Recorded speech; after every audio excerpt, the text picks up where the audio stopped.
मेरठ आने की कोई वजह नहीं है और मुझे मेरठ आने के लिए कोई वजह भी नहीं चाहिए। ये हमारा घर है। मेरठ में बहुत अच्छा नतीजा दिया। विधानसभा चुनाव के बाद जो नतीजा है उसके बाद पहली बार मैं मेरठ आया हूँ। कुछ वर्करों से हमने बातचीत करी। गठबंधन के जिम्मेदार लोग यहाँ एक बैठक में मौजूद थे और अभी एमएलसी का चुनाव 9 तारीख को होना है। इसी क्षेत्र से सुनील रोटा हमारे पार्टी के हैं और गठबंधन के प्रत्याशी हमारे बीच हैं। उनके चुनावी व्यवस्थाओं को भी देखना का मौका मुझे मिला है और मुजफ्फरनगर से सोरम गांव से मैं होकर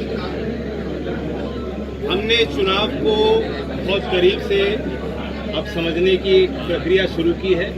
राजेंद्र शर्मा जी जो मेरे बगल में बैठे हैं, 3 सदस्य समिति हमने समीक्षा करने के लिए बनाई है, उसमें ये भी मौजूद हैं और ये तीनों ही सदस्य सामूहिक तौर पे सभी जिलों में जाएंगे। समाजवादी पार्टी के जिम्मेदार साथियों से बैठेंगे, बात करेंगे। हम अपने जो प्रत्याशी रहे उनसे बातचीत करेंगे, बूथवार नतीजों का आकलन करेंगे और हमने अपने संगठन को भी भंग कर दिया। आगे संगठन में जिम्मेदारी उन्हीं को मिलेगी जिनके बूथों पे अच्छा प्रदर्शन पार्टी का हुआ, जिन्होंने मेहनत चुनाव में की, ईमानदारी से जिन्होंने गठबंधन का साथ दिया हो, उनको हम वरीयता देंगे और नौजवान और महिलाओं की गिनती अपने संगठन में बढ़ाएंगे। तो ये आज हमने संकल्प लिए हैं। बाकी एमएलसी के चुनाव की क्या व्यवस्थाएं हैं आपने देखा है। एक तरह से राजनीति का, सरकार में बैठे लोगों का और प्रशासन का जो एक नंगा नाच हुआ है, क्रूर व्यवहार कई क्षेत्रों में आपने देखा, वो तस्वीरें वायरल हुई।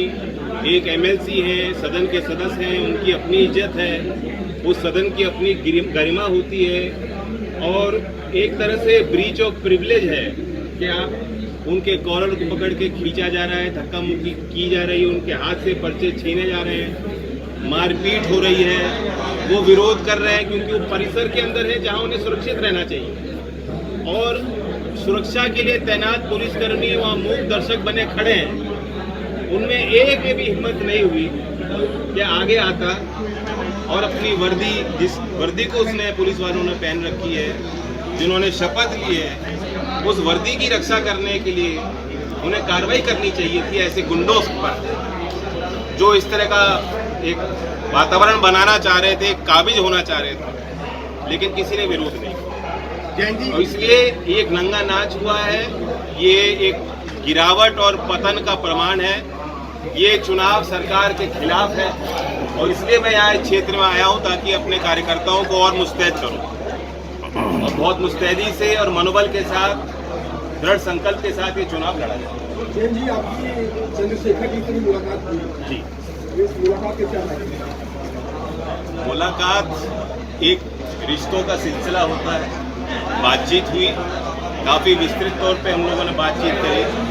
उत्तर प्रदेश के चुनाव के संबंधित भी उनकी राय थी, वो उन्होंने मेरे साथ साझा की है। एक दिन पहले वो पाली गए थे राजस्थान में, जहां जितेंद्र मेघवाल नाम के एक युवक की निर्मम हत्या कर दी गई। उस परिवार के लिए न्याय की मांग को लेकर वहां गए थे और उस केस में भी उन्होंने मुझे जानकारी दी। उसके बाद राजस्थान सरकार से भी मैंने वार्ता की। गिरफ्तारियां हो चुकी हैं। सामाजिक न्याय के कई विषयों पर हमने बातचीत करी। आज नौजवान जिस तरह से रोजगार के सवाल को लेकर चिंतित हैं, उस पर हम लोग दोनों की चिंताएं हैं वो हमने जाहिर की। किस तरह से हम लोग सामाजिक इश्यूज को आगे रखकर काम कर सकते हैं, इस पर हमने कहा। समाजवादी पार्टी शपथ ग्रहण समारोह भी होने वाला है, आप जा रहे हैं? बिना इन्विटेशन में वैसे भी नहीं जाता और इन्विटेशन मिल जाता तो तब भी शायद नहीं जाता, क्योंकि एक समय था कि विपक्ष और पक्ष दोनों में लड़ाई सिद्धांतिक होती, व्यक्तिगत नहीं होती। लेकिन इस चुनाव में आपने देखा आतंकवादी हैं, इस तरह के शब्द का प्रयोग किया गया, भाषणों में यूज किया गया, इस तरह के आरोप प्रत्यारोप हुए और 80-20 का बुलडोजर चलाने का, धमकियों के एक भाषण शैली का प्रयोग किया गया। तो अब वो लक्ष्मण रेखा सी बन चुकी है। अब सरकार है, बहुमत है, काम भी कराने होंगे, जनता के जो प्रतिनिधि चुने गए हैं, जो विधायक हैं, वो भी उनके साथ एक सदन में ही बैठेंगे और उम्मीद करेंगे कि कोई पक्षपात ना हो सरकार में। मेरठ के साथ कोई पक्षपात नहीं होना चाहिए, पश्चिम उत्तर प्रदेश के साथ कोई पक्षपात नहीं होना चाहिए। गठबंधन के विधायकों के साथ और गठबंधन के विधायकों के साथ खड़ी होने वाली जनता के साथ कोई पक्षपात नहीं होना चाहिए। लेकिन अभी मैं उचित नहीं मानता कि मैं मंच साझा करूं और इसलिए निमंत्रण मुझे दिया नहीं है और मैं जा नहीं रहा।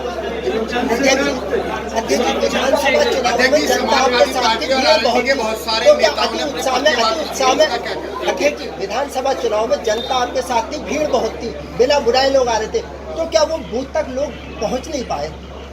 ये विचार और अध्ययन का विषय है, लेकिन 26 लाख वोट तो आरएलडी को मिली है, शायद अब तक सबसे ज़्यादा वोट हैं। और दूसरे राज्यों में इतनी वोट में सरकार बन जाती है जितनी वोट अकेला आरएलडी को मिली है। गठबंधन का मत प्रतिशत बढ़ के आया है।